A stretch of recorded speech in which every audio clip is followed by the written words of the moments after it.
अगर आप भी चाहते हैं कि एसएस फिल्म्स मोतिहारी के ऑडियो वीडियो सबसे पहले आप तक पहुंचे, तो इस चैनल को सब्सक्राइब करें और साथ ही बेल आइकन को दबाना ना भूलें।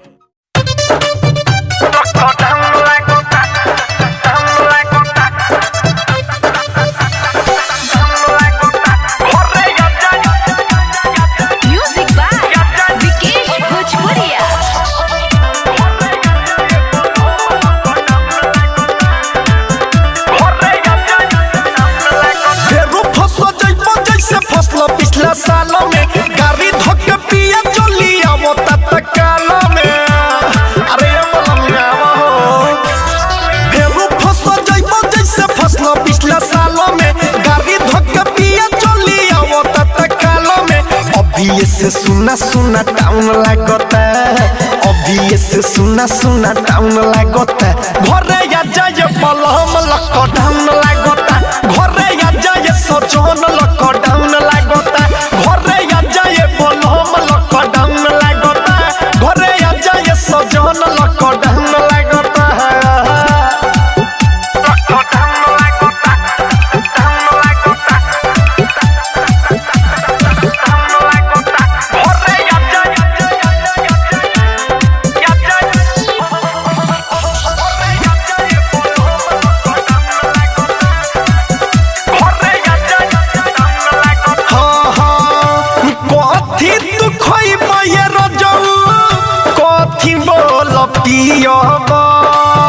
भूखले पियासे जिंदगी कैसे बोला जियबा।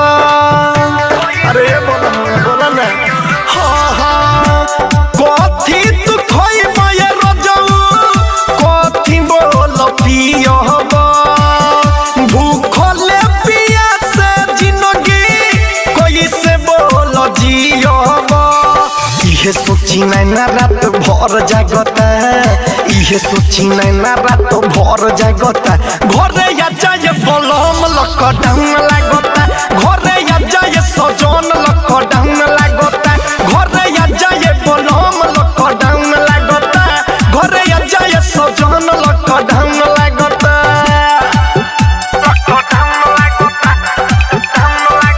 Recording by Pandya films Delhi.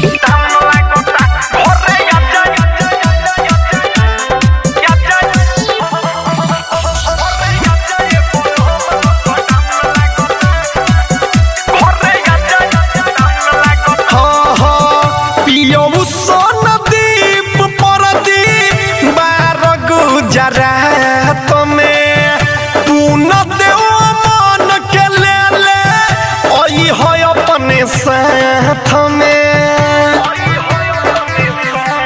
हाँ हाँ सौरभे सवार गोवरा बार गुजरात में सुधीर किसान के ले आई हो अपन साथ में।